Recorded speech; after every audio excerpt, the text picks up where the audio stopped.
Hello everybody, welcome back to the internet's best reactions. Today we are talking about the Dutch Grand Prix at Zandvoort. Yes, I am stood here in person as well. I'm in real life, although usually I am in real life as well, but this time I'm actually stood in the Netherlands because we were there at the Grand Prix. Very exciting indeed. Was the race good? That's up for debate, but the atmosphere was incredible and your reactions never let me down. So let's dive into them right now. At F1, Aditya comes in with Alpines at the start. It was very close between them. It was very close between Giovinazzi and Sainz, giving them a little squeeze as well on lap 1. And you kind of just thought there's going to be a bit of carnage, especially turn 3. That roller coaster turn is just ridiculous, isn't it? Unbelievable to watch, especially in quali. The whole of Zandvoort is amazing. The race, maybe not so great. Lap 1 was pretty good though, but yeah, it was very close. Very surprised not to see a safety car. A lot of creaking, isn't there? Now, of course, with us being at the race, I may miss some sort of crofty messing up or, some little things in the TV broadcast like, AWS, for example. So I apologise if I don't understand some of the memes that come up. But anyway, at Shapansi, Mercedes pit wall lap 18. Valtteri, at this pace, we are not going to interact with the leaders. Now, I couldn't hear any team radio either, but that is absolute savage. But Valtteri did seem to just drop off the face of the earth. But then I heard later on that the team was saying that Valtteri could win because of the one stop and whatnot, but we'll get on to that. But yeah, Valtteri wasn't particularly good, was he?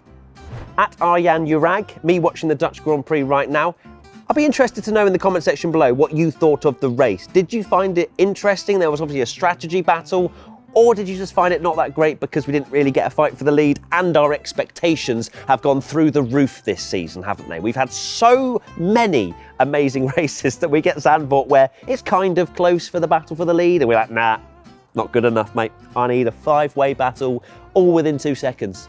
Anything else isn't good enough. At Munford 1999, Red Bull laughing that Bottas can't keep up with the leaders, but then remembering that Checo is down in 16th. Checo obviously had a bit of a stinker in qualifying, missed the flag I think by a second or two on his final run in Q1, then got knocked out of course. Then he started in the pit lane, managed to change his parts, and I guess it was a good shout from Red Bull to do that, because starting 16th isn't exactly a great position anyway. And then he was probably one of the only bits of entertainment we had in the race, because he was just flying through the field, which you would expect in a Red Bull, but nevertheless, some of the moves he made into turn 1 were beautiful.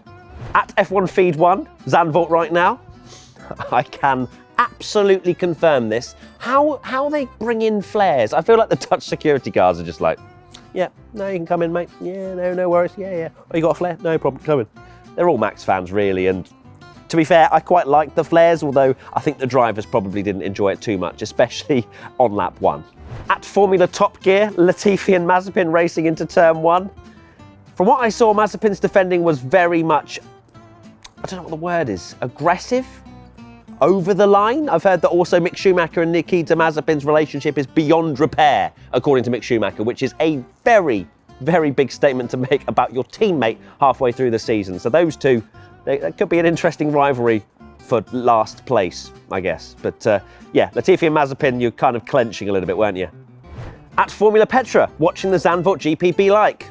I see it was one of those ones, wasn't it, where you're just kind of on your phone, scrolling through the reactions, just enjoying yourself. That's the beauty of Twitter and social media. Even if the F1 race isn't very good, you can just join everyone else on what is quite a toxic platform, but also very good for memes. At T Gavlar, Zandvoort GP, you can't overtake here, Sergio Perez. Yeah, to be fair to him, it was a decent recovery drive. I'd like to see less recovery drives and just more solid P4s, because Gasly, by the way, Gasly was a worldie this weekend. Stuck at P4, dominated that P4 position, job done. Get another helicopter out of here, mate. Got a helicopter out of here on Saturday after qualifying. He's a bowler, absolute bowler.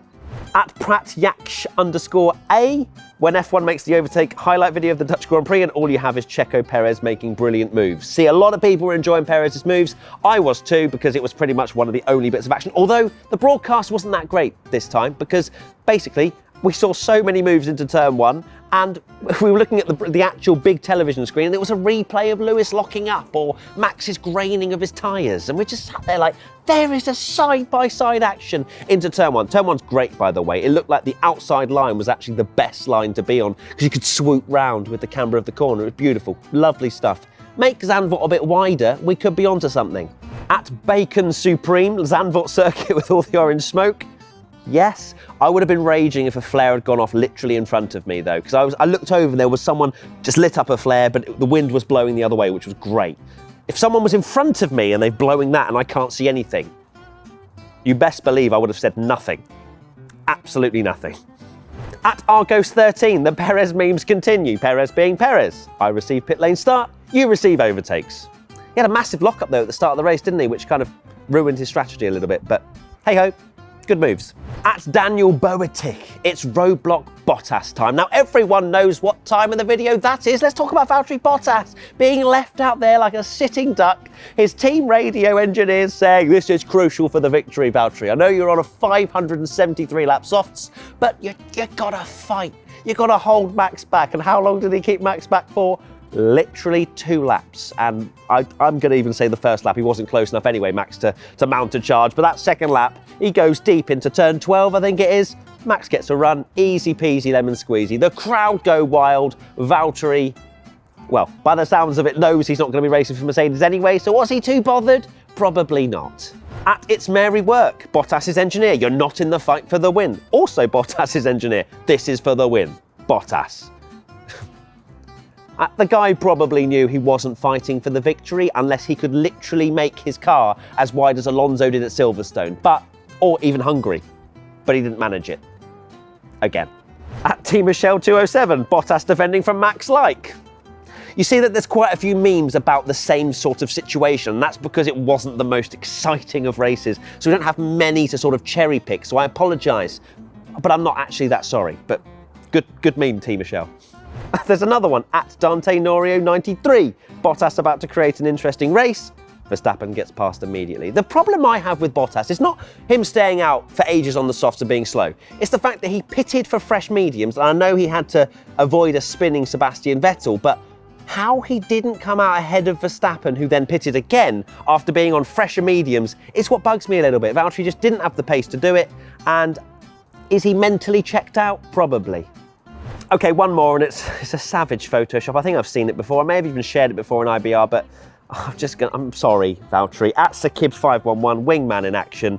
The reason I include this is because I wanted to mention the fact that Lewis Hamilton accidentally tagged George Russell in one of his Instagram posts of him and his dog, with George as the dog rather than the dog. So, is it a running trend? I don't know. At Camille346529094, onboards of turn 3 be like. I've mentioned turn 3, I'll mention it again. It's a fantastic corner.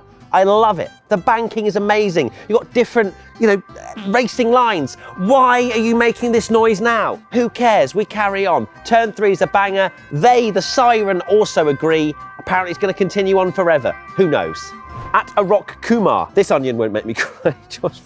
Of course, George got a speeding penalty, 5 seconds, and that was pretty much game over. GG's for him getting a top 10, but still reasonable pace in the Williams, but just couldn't really just stretch into that points finish to make it a triple points finish, by the way. Williams were on for a triple points finish in terms of back-to-back-to-back races, but obviously didn't manage it. Just. At Ardun0, now I did mention briefly about Sebastian Vettel having the spin, and Ardun's made a very good meme. It always comes back to haunt for Seb. He thought he'd escaped. He thought he'd escaped it. At F1 Millie, me trying to figure out team strategies for the race. Now, this was something I kind of missed, I guess, being at the race. And I guess for those of you that have been to a Formula One race, I don't know if it's the same for you, but it feels like you haven't actually watched it. Like you didn't get the storytelling, the commentary. It's just you're kind of there, you see a corner and you see a big screen. So the strategy element didn't really come across too much, but I did understand, obviously, with the Valtteri, going long and stuff, it was obviously quite interesting, but difficult to kind of get a hold of, I think. At Becca AVA, Mercedes strategist today, that was an odd one, wasn't it, with Lewis? Of course, they went for the undercut and put him into 3 cars of traffic. I imagine they probably just rolled the dice and just thought, right, if we just find that slot ahead of those 3 cars, maybe Lewis can win. But I know that Mercedes have already come out and said that they made a mistake. So, yeah, it was a little bit maybe premature. Maybe one more lap and Lewis had been okay, but maybe that's when Max would have covered it. I don't know. But yeah, obviously Mercedes chose it for some reason, but it was wrong. At Mike Pre number 95, Mercedes trying to undercut but then got holed up by a spin and traffic. I love the strategy memes, with that mannequin, and that's similar, so well done. At Vuk Vidovic 2, Gasly sitting in 4th, like, he had a Carlos Sainz from a couple of years ago kind of race where just didn't feature at all because he was just sitting in no man's land. Although Carlos, to be fair, used to make moves and just wasn't shown either. But yeah, Gasly had a very invisible race, but I'm sure he'll take it. P4, 12 points, thank you very much. Off to the bank he goes. At Camposano Max, American fans watching everyone praise the banking after being made fun of for our banked tracks for years. Of course, probably coming from an American, you know, the Indianapolis track, for example. But I don't know what it was about Zandvoort and the bankings there, but they were impressive. I don't know what it is about it. Obviously, probably still not suitable for Formula One as an overall track. Just a little bit narrow, not great for racing, but it's like a Monaco. You know, quali is just unreal to watch. At SXDDY281, everyone was waiting for this. Say the line, Lewis.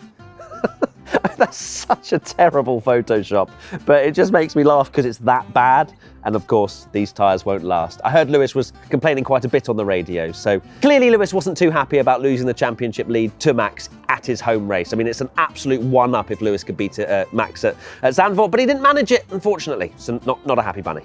At Callum 376000075, I love the long numbers. I mean, Callum, is there that many Callums in the world? Lando with the huge overcut. I was sad, not for Lando, but for Danny Rick. Had such a great quali, and then he had some mess up on the grid where he was waving and the start wasn't aborted. Then he managed to find first gear and craziness. Of course, dropped back and then got beaten by Lando, who started so far down the field. But Lando did have a beautiful overcut, and it shocked a lot of people. At Hurricane Barca, tyre graphics against visual evidence. I see AWS were back at it again with their insights and their tyre analysis.